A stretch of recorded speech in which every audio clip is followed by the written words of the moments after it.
Welcome to Genuine Humans, exploring the stories behind the great marketing leaders of our time and hearing how their journeys have influenced the brands they've built.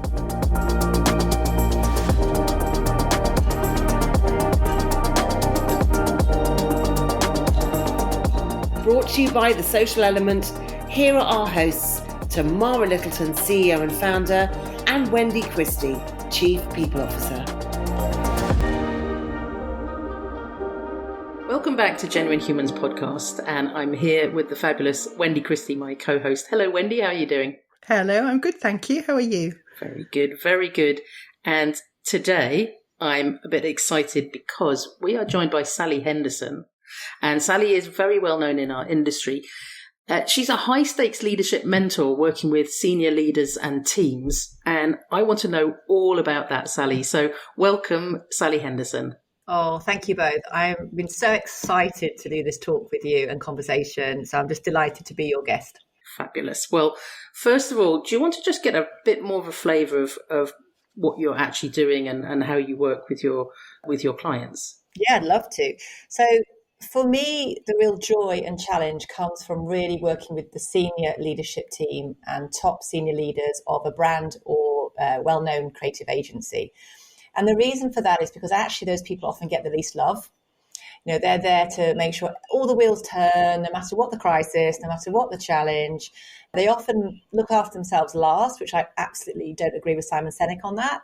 I think if you're not looking after your own needs, how on earth can you look after anyone else's properly? So I come in and I'm there in high stakes situations.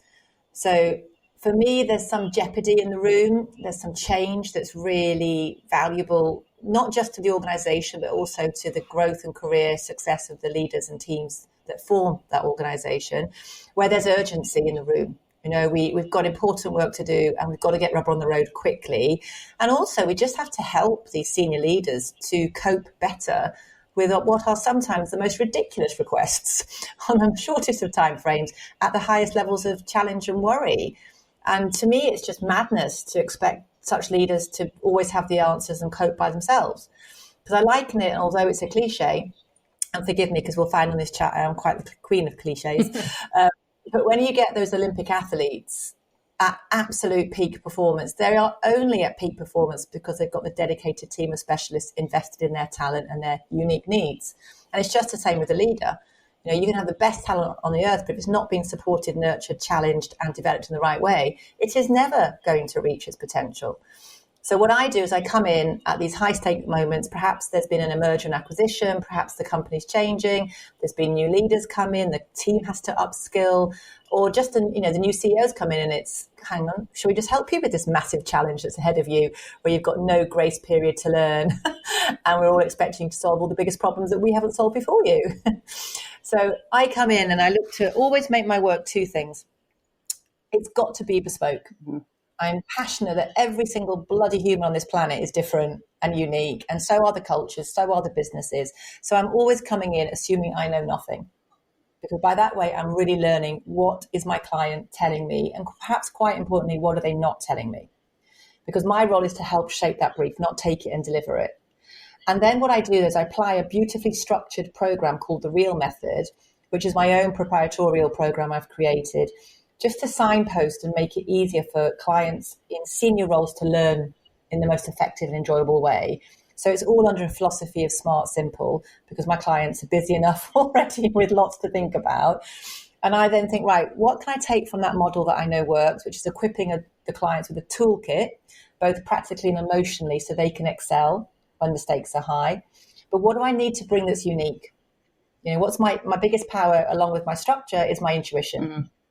So every single engagement with me will have similarities because I say to my clients, I hate to tell you, you're not special. There's other people in these roles who have the same challenges as you. Who knew? But at the same time, you're absolutely special. So what can I bring to make this right just for you, your team, your business at this moment in time? For me, it's all about results. And those results is that I'm taking the best, making them better so they can excel. And you've kind of refined that over the years and you've got your own methodology. But can I just take you back a little bit? How did you get to be doing this? And tell us a little bit more about your early career and what brought you to do this. I'd love to. So I'm like most people, I think. I had no idea what I wanted to be when I grew up. My career kind of found me by a bit of destiny, luck and fate, which I fell into the recruitment world. And I was a bit snobby, I'll be honest about that, because that's not why I went and got my 2-1, goddammit, in international business, because the barriers to entry in recruitment are very low. And so as a result, you get a lot of people who go into that industry who actually aren't very good, let's be honest, whose agenda is not the right agenda, it's just to make money. And my belief was always that the agenda was to help, to do life-changing and business-changing work with utter integrity at all times. And just be that trusted guide and counsel when people were going, where do I take my career? How do I build my team? And so I got into my early career into recruitment, but purely, as I said, just by temping, actually. And then that kind of leading to one job after another. And then my real lucky break, I guess, in finding my passion around recruitment is when I got to recruit for the brand consultancy world, because I just loved it and I understood it. I did it as part of my degree and I found my tribe. My first tribe was supporting that industry. And then I guess what really was important was that I spent a whole first career in really becoming the best recruiter I could be. But what stood out was that everyone said to me, you're not like all the others. And that's no disrespect to those that are great, because I think you get a great recruitment partner, they're amazing. They're your best asset. Keep them close. Absolutely. But I love the mentoring and coaching. And I really only use recruitment to get paid to do the mentoring and coaching. And it pays very nicely. Thank you very much.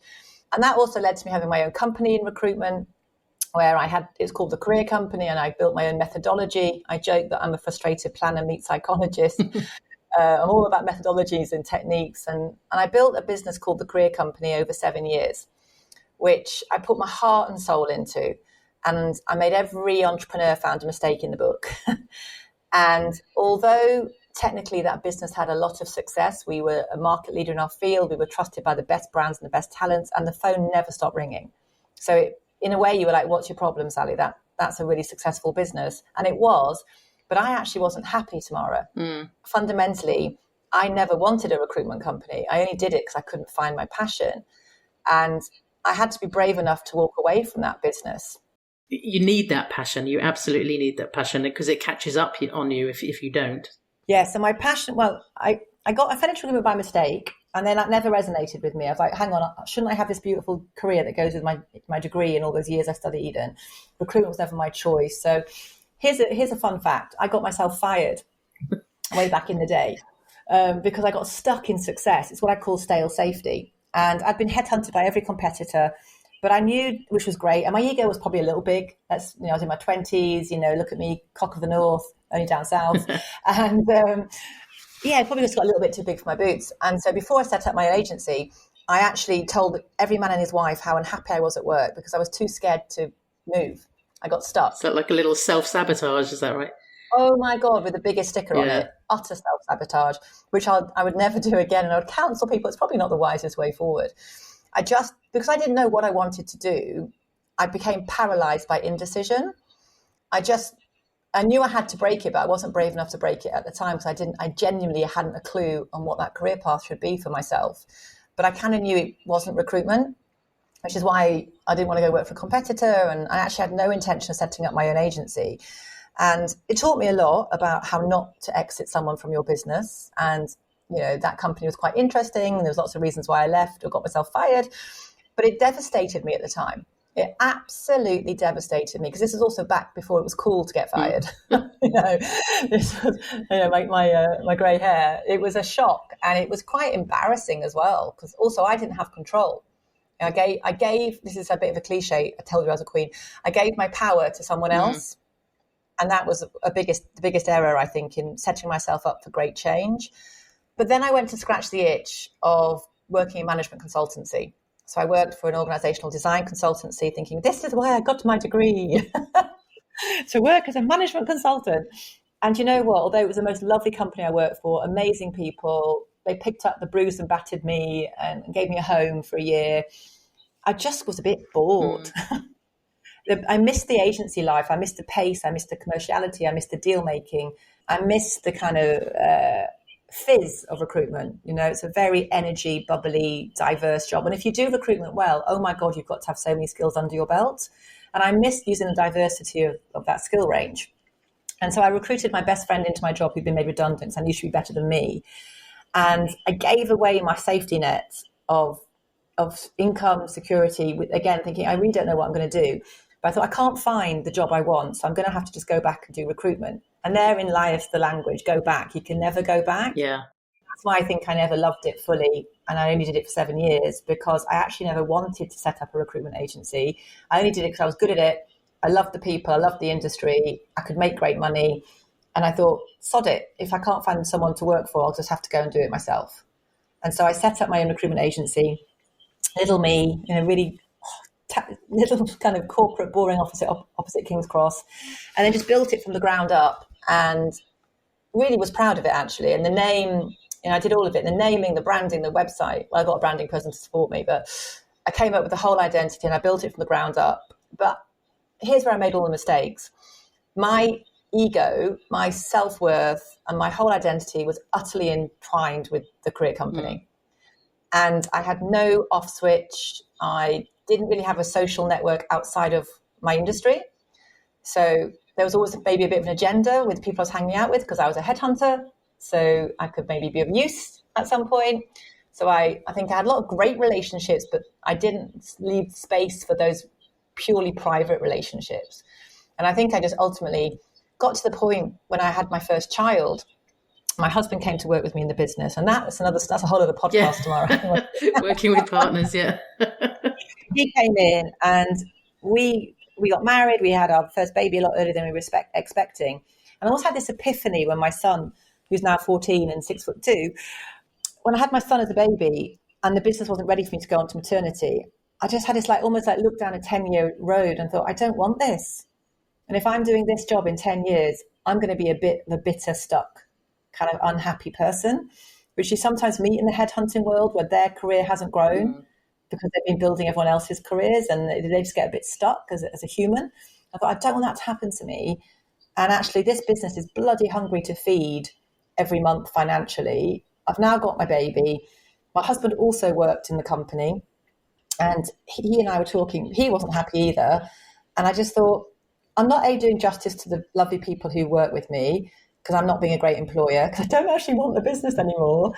And this isn't making me happy. And my whole premise at that point in my career, which is what also is at the core of my work now, was I believe you have a fundamental right to be happy and effective at work. And I was the biggest fraud out there because I wasn't. And I was waking up at 3 a.m. worrying about people and office and infrastructure and pipeline and growth and, all the things that founders worry about, rightly so.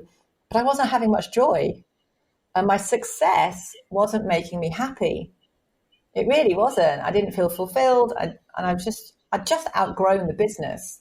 And the weird assumption people make when you're an entrepreneur and business owner is you have all this freedom in the world.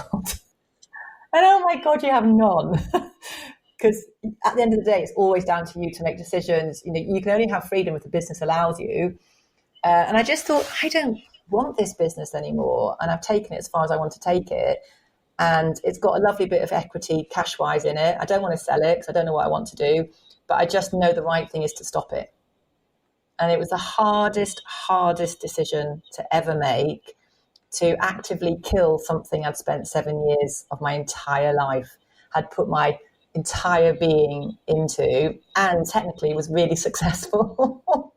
What a brave decision as well. But, obviously the outcome it's all been worth it and it was the right decision, but I can only imagine. It was, but, making yourself and your husband redundant with your 7-month-old baby. So my baby, we started to wrap the company up through our own choice as well. There was no, we could have kept it going. I'm doing it now if I wanted.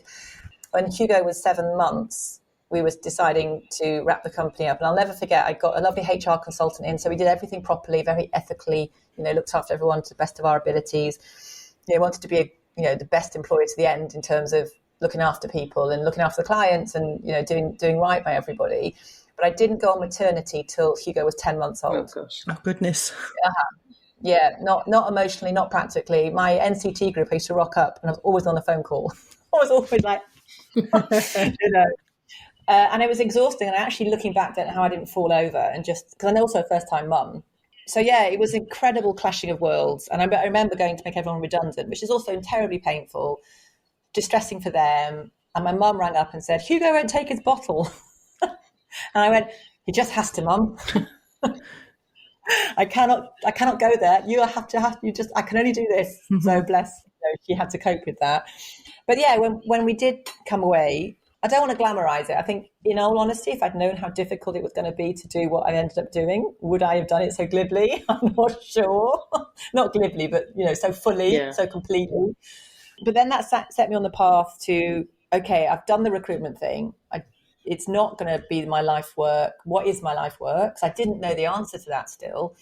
And that set me on the path of just lots of exploration. I went and scratched an itch working with a great guy called Chris Van Sommeren. So, hey, Chris, if you're listening, you still rock. You're the best. You were one of the only few people I looked up to in recruitment because you're a master of your craft. Ascentador was his company. And I worked for him thinking, right, maybe if I go into pure search executive, proper headhunting, that might be enough. It wasn't. No reflection on him and his business. It was just, this is great, but that also doesn't fulfill me working at that level. And so then that just set me on the path of looking at the coaching world and investing in training myself around coaching and development. I also went into a disastrous partnership, a 50-50 business partnership that didn't work, but taught me so much because, again, I didn't really know what I wanted to do. And so 7 years ago was when I actually went, enough is enough. And let's put something proper together. Let's commit to something that I can really build. And that started me on the path of building this business now, the High Stakes Leadership Company. And I love it. I love everything about it. But it's been a mountain. I think what was really fascinating as well is my ego had to absolutely leave the building. I naively thought I can piggyback from being top of my game in recruitment to really, that same level of kind of established knowledge it's not actually coaching. I'm definitely a leadership mentor, not a coach, because I'm too directive to be a coach. But I had to work that out as well. That took me about 5 years to work out, 4 years. But that realization is, oh my God, I have to go back to utter basics and build from nothing. That was really wounding at the time. But it was the best way, because what I have now, I adore. It's my passion. It's on fire. We're doing a great thing in the world. I believe in it. It's unique and it brings me great joy, and I'm absolutely happy and effective at work. That's a lovely end to the career. And obviously everything was pointing in this direction. You just didn't necessarily know it. Yeah, everything. All my experience actually goes back to when I was 14, and I was naturally mentoring a foster mum about how to be a foster mum, a lady I waitressed with about how to turn 50. I just have an innate natural gift I'm very blessed with to see people and to know what advice to give them that will help them at the right time. That's amazing. At 14, that's absolutely incredible.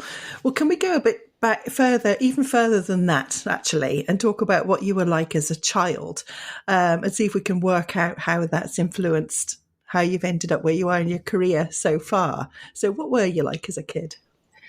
Gosh, when you asked this question, I had to really think. It feels such a long time ago. And I was like, what was I like as a child? And I think I was actually really insecure as a child, really shy, and not really comfortable in my own skin. I never really knew where I fitted. I didn't have the natural kind of friendship making muscles. I did have good friends, but I think felt so insecure all the time that, as a kid, I was just, I think, quite confused and anxious a lot of the time, actually. That's really tough. And so I wonder how you went from there to the 14-year-old who was able to be this amazing source of support to the foster parent, for example. That's pretty incredible. And you'd said previously that you didn't know what you wanted to be when you grew up. Or did you have any particular childhood dreams that maybe not necessarily about career? Or the one thing my father always gave me and gives me is an incredible appreciation for nature. And So I love nature. I used to rescue ducklings off the stream and come back in. I had a really idyllic country lifestyle. I used to come home from school and put the duck on the pond, literally, and rehabilitate them and then reintroduce them to the wild. And my dad was always bringing home kind of little injured animals, and we'd rehabilitate them and put them back in the wild. So at some point, my mum thought I'd go and do something in animal conservation or something, looking after animals and contributing to that world. And so I thought that's what I would do, but not really. I never wanted to be a vet or anything like that. And then in my sort of late teens, or mid-teens to like early 20s, I worked a lot in the hospitality industry. And at one point I thought I might go down that road because I liked the whole people, sociological efficiency organization and, reacting to needs, quite similar to what I do now in a way, but just a different genre. But as a child, I just think it could be, was I an old head on a young shoulder, perhaps? I had, in a way, this incredible wisdom of how to advise. I just know innately how to advise people around certain things, but had no idea how to behave at a party or wasn't into fashion or being one of the cool kids, wasn't one of the square kids, just didn't really kind of fit anywhere. And I just think I got quite anxious about that as a child, actually. But when it came to helping others, and if the focus wasn't on me, then I would sort of know exactly what to do. I'm not sure I still know how to function at parties, if I'm absolutely honest. And did you have anyone in particular that you looked up to, whether that was a family member or a teacher or someone off the telly? Yeah, again, I love this question because I had to really think. And I'll be really honest, there was no one who instantly was like, oh, wow, that particular person was a pivotal moment. And I'm so sorry if someone's listening to this and I've missed you. But I thought about it and I thought, my father, in terms of that love of animals, that look up, make everything is worth saving. I'm that person who picks up worms and, moves them off the road. And, if there's an animal that needs your help, give it help. And my mum, I think, has been a constant inspiration for her just abundance of love. Like, my mum didn't have the easiest of times growing up herself, and my granny, bless her, was very artistic, shall we just say. And it was before her time. Oh my goodness me, amazing lady, but quite forceful. And for my mum to be so gentle and warm and loving and just so goddamn caring, relentlessly, she's so patient and understanding and kind and literally unconditional love. I think that role model of family and value and care, coupled with the love of animals and the world and my dad's sense of adventure, so I think my dad was a big reason I went backpacking in 1998 before any tech was around, and got on a plane to India on my own. Oh my goodness. And landed at 2 o'clock in Delhi, which I think in hindsight, how the hell did I do that? But, that was the biggest adventure and that was the biggest fundamental development part of my life. I think after uni, I did this trip and taught me more than university did in lots of ways, in adventure and the world, and just getting out of Ilkley, a lovely small Yorkshire, very kind of nice town, and just getting on a plane and landing in India and going, oh my God, this is mental. And my poor parents, I don't know how they did it, because back in those days, you only phoned home once a month. Well, this is it. I'm just trying to picture it. I mean, my oldest is nearly 30 and, I'm still not keen if I don't hear from him. Yeah, and there was a family, actually, I babysat for, Lynn and Martin. And I did really look up to them because I just felt they were such a lovely couple. They were so, I'm still in touch with them now. And they were a lovely, for this quite anxious, little insecure teenager by this point, they were like a lovely extra point of safety in terms of just always being honest and direct, good fun. And they spoke to me like an adult. They treated me like an adult. And I think when I was thinking who were inspirational and just gave me a nice kind of maybe North Star outside of my own family, I'd say that. Well, that's wonderful. And how about, during your career and, up to today, have there been people who've been an influence or given you that extra bit of support that you'd like to shout out? Yeah, there has. And again, I'm so sorry if I haven't remembered everybody because I feel very blessed. I've come across many, many wonderful, generous, kind and helpful people and still do to this day. Tamara being one, I bumped into her in Cannes this year and here we are now, having this lovely chat. So again, I just feel lucky that I do get to meet such inspirational and wonderful people. So I see you, Tamara, okay, as much as you see everybody else. Hanging around in queues before going into can parties. So that's the only way to bond, hey? But yeah, I'd say I went back to my early career, and actually Eileen, who was the lady I advised about turning 50, she was quite a formidable maitre d' at a restaurant in my local village in Addingham, who was a real stickler for doing things to the best ability. I remember being a young teenager going, does it matter if it's not the right saucer or the right size plate? And she's like, of course it matters. And so she really taught me standards and quality control, which I've never let go my whole career. And also through my hospitality career, there was other people I met who just really taught me the value of great client service and always doing your best, no matter how menial the task. All matters to the whole experience, what now we'd call customer experience. Back then, just being nice to people in a hotel, really, or behind the bar. And then Jenny Child was one of the first people I worked with when I first came to London, first person I hired into a team when I worked in someone else's business. And Jenny and I just had this most incredible bond together. And hi, Jen, because I know she'll be listening. And Jenny learned to read my mind. And I would do a half sentence and Jenny would finish it. And we were like just a formidable team. And she's the first person at work I found that true trust and absolute co-partnership with. And we were the classic sort of sum of 1 and 1 equaling 3. And so I loved working with Jen when we first worked together many years ago now. And then my husband, David, actually, I met David through work, and he's been an absolute rock through all these years, never wavered in his love and support and kindness, but he's also not a pushover. I'm quite a strong person. I'm quite fixed in some of my opinions as well. And he's a good challenge to me, and we make a lovely parenting team as well. So I think that's really important. Funnily enough, I was chatting with Kerry Glazer just recently from the AAR, who we had a chance meeting we were both presenting. This is when I had no idea what I was doing. I think I'd just finished the career company. I was out there in the world trying to promote myself, not really kind of worked it all out at all. And the reason I mentioned Kerry is because she just was very generous in the queue with me when we were both waiting to present, and just was so kind and just gave me that little boost. She saw me back then, and just didn't have to be as nice as she was and as friendly. Recently, Mark Joblin, who is a lovely client of mine from NatWest, the Chief Group Marketing Officer, just for showing me that, wow, leaders are so real. Yeah, they are. I know they are from my job. But meeting Marg was just inspiring because she's so authentic. She speaks so directly, and she makes it look easy, and she's very humble, and I just really respect her as a leader. And then a couple of Andy Evans, who's an amazing guy locally here in Tunbridge Wells. He runs an incredible group with others, but Andy's our leader, called the Tunbridge Wells Media Group. And the reason I mention Andy is because he's built a community of people where there's such trust, respect, joy from being together as a network, and he runs it brilliantly. And he's very, very generous with all his help and expertise and time to give us that platform.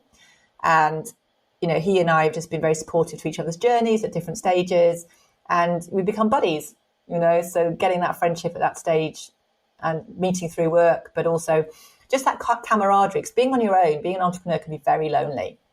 So having people where you can be true and just share all your highs and lows with no agenda, not on a paid piece either, just as mates, that I think is really special. And then Chris, I've already mentioned, Chris Van Sommeren from the Headhunting Days, who was, oh my God, there are great people out there who are really professional, good at what they do. I'm glad I met you. And then the last one, I guess, on the list, I'm sure there's many, many more though, is Felix Velarde. And we found each other through COVID. Sort of, I didn't even know him, but I sent someone his way to help against a post. One thing led to another. We got chatting. He helped me come up with a positioning of high stakes leadership mentor. And I did a bit of mentoring for him. And he made me laugh when he said, oh, you're quite good at this, aren't you? I went, no shit, Sherlock. What did you expect? But you see, back then I didn't have the positioning. I didn't have the branding like I've got it. And most recently, wonderful Karen Strutt's come in and done all the creative branding for me and really elevated it. And I've got a lovely team that I work with behind the scenes, and they all help me to thrive because they do the things that people don't see that matter just as much. And Sally, I think you're so right about the importance of the network, because there's nothing worse than feeling a little bit alone when you're sort of running your own company. So I'm so pleased to hear about all of the networks that you're a member of. I'm going to shift gear and just ask you I just want to ask you, what are you most proud of so far? I would say first and foremost, actually, my family, because I've got two beautiful sons who trust me as their mum to guide them through this world. And, you know, my PT actually said to me, you're one of the rare ones because you seem really happy with your husband, which I thought was quite funny because I genuinely am. So I think I'm most proud of having gone through difficult times, come out, David and I really have worked through a lot of challenges. Life has not always been easy. When you don't know what you're doing and you're building something and you've got to make the money, you've got to keep the roof over their heads, that's not a fun place to hang out. And this journey has been long and at sometimes, as I say, almost overwhelming. Hence my empathy is quite high or very high with people going through tough stuff. But, we've come out the other side and we're stronger than ever before. So I'd say privately that. And from a professional, I'm really bloody proud of my business. I've pushed myself to the highest levels until I got it right, or what I believed was right. And I'm not there. It's always a growth piece, but if I could swear, I would be like really profanity saying how proud I am of my business, because A, I believe in it so fundamentally, but B, I think it does such an important job out in the world now more than ever. And if I can be that source of advice, safe space, counsel, acceleration, joy, release, whatever words you want to meet, to the people who are in really senior roles in our world of work, the cascade effect of that is immense. And I'm proud of that. And I think, actually, we've all been through tough times through the last few years. And I think the focus on teams and high-performing teams and on leaders is so acute. But I'm guessing that you've probably seen some changes with COVID and lockdown and the way that people are running their businesses. So what changes have you seen over the last few years? I think that's a really good question. I think it's one we should not forget to ask each other. I think the change I've seen most recently since COVID, before I go back to the COVID changes, is that people have just swept it under the carpet. Okay, for certain generations, we'll get the Bobby Ewing reference when he wakes up in the shower, and it's all been a dream. Yeah, I remember that. And it hasn't. And I think we're forgetting at our peril that teams, families, the world has been through and continues to go through just the most immense, unprecedented challenges ever, relentlessly. And I think, therefore, we should remember just not make excuses and not make it a reason not to try, not to excel and not to invest, but also keep the kindness of like, are you okay? Which I know has become a bit of a joke since good old this morning, but, are you okay? But not forgetting to ask those questions of one another. Funnily enough, I was doing an away day with an amazing client recently who very openly admitted that they dropped all the well-being check-ins that they'd done really effectively through COVID. That had come off the agenda. And they realised, oh my God, we're not asking those questions that we used to ask, or making time to just check in with each other humanly to see how we are. And we should do that again, because that was really good when we did it. And how have we actually let that fall off the agenda?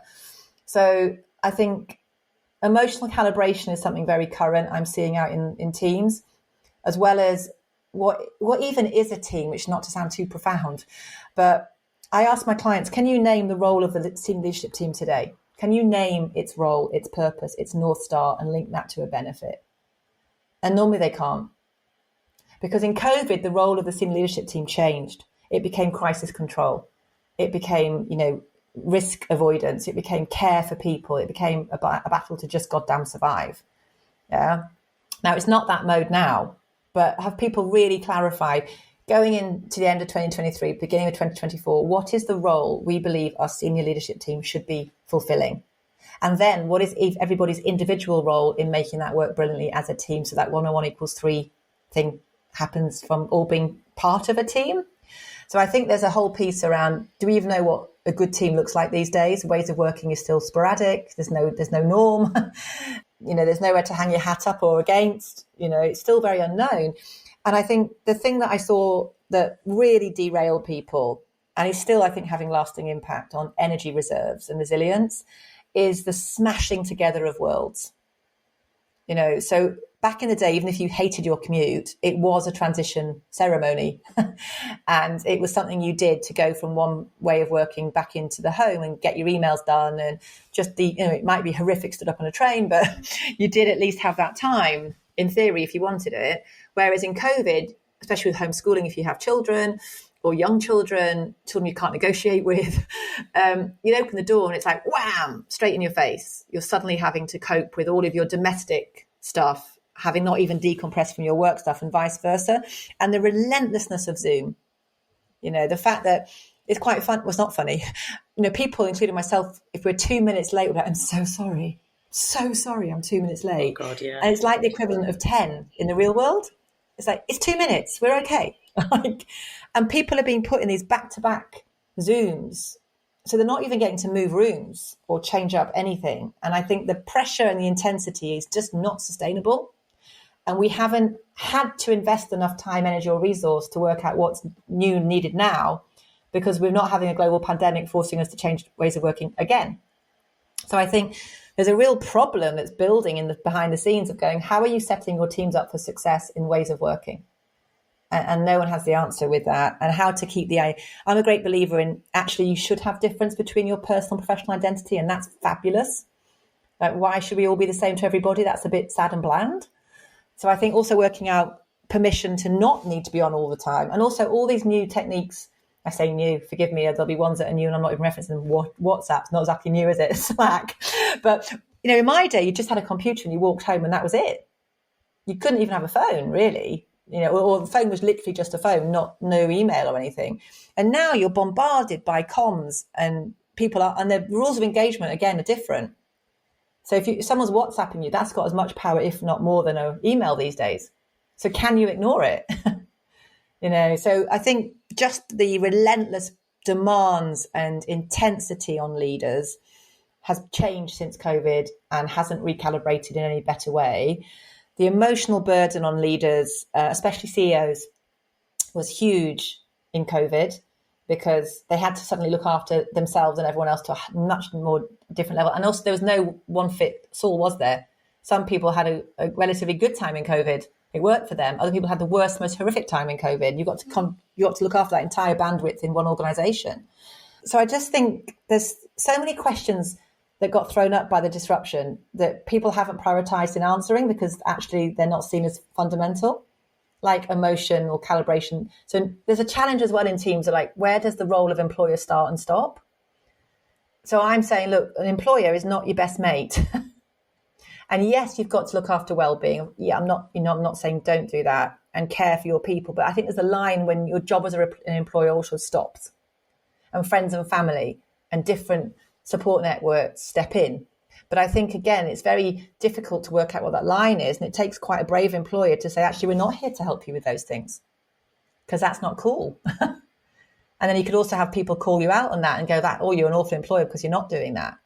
And it's like, well, we can't be everything to everybody. So how do we be the best we can and attract the right people that the way we think is right works? And I think also bosses had a really difficult time because they were reacting to a lot of people's needs when COVID hit. And now that you've got this war for talent, which I actually don't believe in that either. I think it's actually not getting recruitment right. And we're not being strategic enough in your thinking and lots of other things. But don't get me wrong, it is difficult. People are worried about what to say or what to stand for as an employer in case it costs them talent, which they don't have any bandwidth to replace. So we've almost got a load of vanilla going around, as in, well, we don't know quite what our leadership team role is. We don't quite know what our ways of working are. We probably don't quite know what our own leadership styles need to be in this current climate because we just don't have any time to think about it. And at the same time, we've got to deliver all these pressures, all these expectations and smile. Yeah, it's a lot. It is a lot. And thank you for saying that about, the fact that we can't forget what we've all been through, because I think it has just been, there's so much sort of pressure to just kind of keep going. But, while you were talking, I was remembering that Wendy and I in the exec team at the Social Element, we were doing daily check-ins with our team. And I think we might have done them for 2 months. It all seems like a long time ago, but it was very intense. And I think it is like we are just pushing ourselves to just forget all about it and just crack on. But actually, I think it is important to remember. But let's have a little think about going back to you and the fact that this is the Genuine Humans podcast. This bit is all about getting to know you a bit more personally. So I'll let Wendy kick off with question number 1. Yes, a nice easy one. What's your idea of the perfect weekend? Not doing a lot, to be honest. My work is very intense, which I love, but I need to bring my A game and my energy every day. And so when it comes to the weekend, I like to just relax, go in nature, walk the dog. And I have a guilty habit of loving crap telly. Oh, we're right there with you. No judgment here. Yeah. Chewing gum for the brain, and it's wonderful. But I'm missing, I need another Breaking Bad or a great thing to get into that's got a load of series for me to keep entertained. But yeah, friends, family, nature, relax, and just be. That sounds idyllic. If we were to have a snoop around in your fridge, what would we find? So I laugh at this because in the old days, there'd be a really good selection of champagne because anyone knows me well, bloody love champagne, everything about it, and will drink it till the cows come home. But I'm on a health kick right now.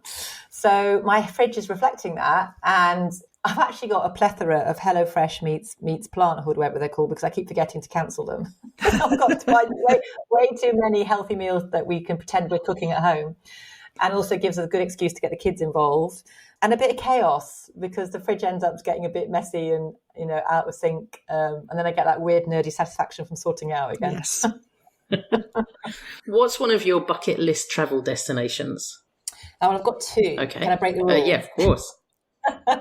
So Vietnam, because when I went to Asia back in 98, obviously didn't even know my husband existed and certainly hadn't had my kids. But I said, look, I kept seeing these families and I thought one day I want to bring my family, when I eventually hopefully have one, to Asia and to experience the difference of culture and to see the world. And I'd not gone to Vietnam before. So we're doing that next March, all going well in the world. You can never quite know, can you, with international travel these days, if it's actually going to happen. But all going well. We're going on a trip of the lifetime, all 4 of us, to Vietnam for 3 weeks next March. And again, I'll be really honest. Back in the day, I said, I'm going to take my kids and we'll backpack and they'll see the real world. I'm so sorry. I'm not that person. They can see the real world, but also have a bit of comfort, right? and know that this is not normal for them. And they can go out and earn it themselves. And then my other one is Canada. I've always had this kind of fascination with Canada and going to see the beauty and the contrasts and everyone raves about it. I've only ever met nice Canadians. So that's another place I want to go. Fantastic. How would you fare in a zombie apocalypse? Good. I'm a fighter. Excellent. Okay. Do we need to go into any more detail there? if you set me something to do, I'll do it. Yeah. I won't, and I'll just look for the way. Well, how can we? I guess it goes with my job. Hey, well, what do we need to do to survive? And just get on with it. I'm Yorkshire. Don't make too much drama, hopefully, and get on with it. And being Sally Henderson, I suspect you would then create the zombie apocalypse methodology. And make sure I had lipstick with me to do it. Exactly. How would your friends describe you? Oh my God, I think this is the best question I've ever been asked, because I actually went to town on this. I do a lot of team insight gathering when I'm getting ready for working with a team. So I treated this like a prime insight gathering approach. And so I asked some friends, and I actually encourage anyone listening to this podcast, don't wait to be asked that question. It sounds a bit morbid, but it's like going to your own wake, but you haven't died. And my friends were very kind and generous. And I just got such a buzz from asking them, which I never would have done if I hadn't permission because I was on your show. So thank you so much. So I've written a few down. The thing that really surprised me that my friends, a lot of them said, which I never would have said they would have said about me, was that I'm funny. And so a lot of them said, oh, you're good fun. You're funny. I always laugh. And not that I knew they'd come away feeling good about me, but I never would have called myself funny. So that was a real revelation. And then I just captured a couple of the good ones. But the list is quite long because I did indulge in this, so forgive me. The wing woman every person needs. Oh, that's nice. Yeah. I love that. A good listener and a great advice giver. A friend for good and tough times. Kind, fierce, always looks to help everyone who comes her way. Infinite drive and ambition. An absolute beam of light in the darkest times. Oh, that's lovely. Told you. I've been like, oh my God. A top boss, professional, precise, powerful, but also a more vulnerable, real side, not afraid to have a laugh and a cry and get messy with the everyday stuff. I said all the crying emojis to that one. I said, they're happy tears, but oh my God, thank you. She really understands we were all complicated. As a friend, she's there for all of it. And I saved my best to last, which is from Jenny, who I mentioned earlier, my favourite white witch. Oh, wow. I love that. God, what a lovely group of friends as well. I felt very lucky, yes. And do they like doing karaoke with you as well? Because my last question for you is, do you like karaoke, and do you have a karaoke go-to song? Yes, I hadn't actually done karaoke very much because I am the world's worst singer. My family always tell me, don't sing, mummy. And my husband goes, you can't sing, can you? I'm like, no, I really can't. So I really can't. But if I was to inflict my lack of talent on the world, it would be to Bon Jovi, Living on a Prayer. Yeah, a real belter. Because when I was 14, I had an 18-year-old brother. So, and he was a massive John Bon Jovi fan back then. Well, I think that's got to be definitely on the cards, because I think everyone can sing, and you just need a little bit of practice. That's all. Now, Tamara, I love your optimism and positivity, but I'll go for a zombie apocalypse any day. Fair enough. Well, Sally, thank you so much for being on the podcast. It's been an absolute delight. And before we finish, our kind of way that we do things is we just give you a little bit of the platform at the end. Is there anything that we should have asked you that we didn't? Or do you have any closing thoughts? Great question. I love this because I asked this of my clients as well. So I was like, oh, that's a goodie. I guess as a couple, I trusted myself to do this live when we spoke because I knew it would come. And I think one thing I've become very proud of this year that I haven't mentioned yet is that I was invited to join WACL earlier this year, which just really helped me in terms of that tribe piece. You know, there's lots of people there I've known over the years, lots of friends, old and new. And I think that organisation, I think they haven't always got it right, but I think they are a group of incredible, inspiring humans who are genuinely committed to driving positive change for women in the workplace across all walks of life and seniority. I think the reason I mention them is A, because I'm just so thrilled to now play my part as part of that group, but also just to celebrate any body of people who get together and give their time freely and create a body and a movement that does good in the world. And I think for anyone listening, just check, who are your tribes? My tribes have lit me up. They've changed my life. I mentioned the RTW one, WACL being one, lots of other tribes in the background, my friendship tribe, my family tribe. So just check in with yourself and say, who are my tribes? And am I part of the right tribes? Am I playing my role? And what can we all do to be better together? Because that's what I truly believe in. We are better together.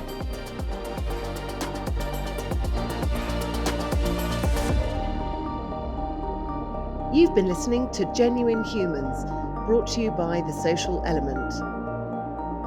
If you loved what you heard, remember to subscribe, or you can find out more at www.thesocialelement.agency.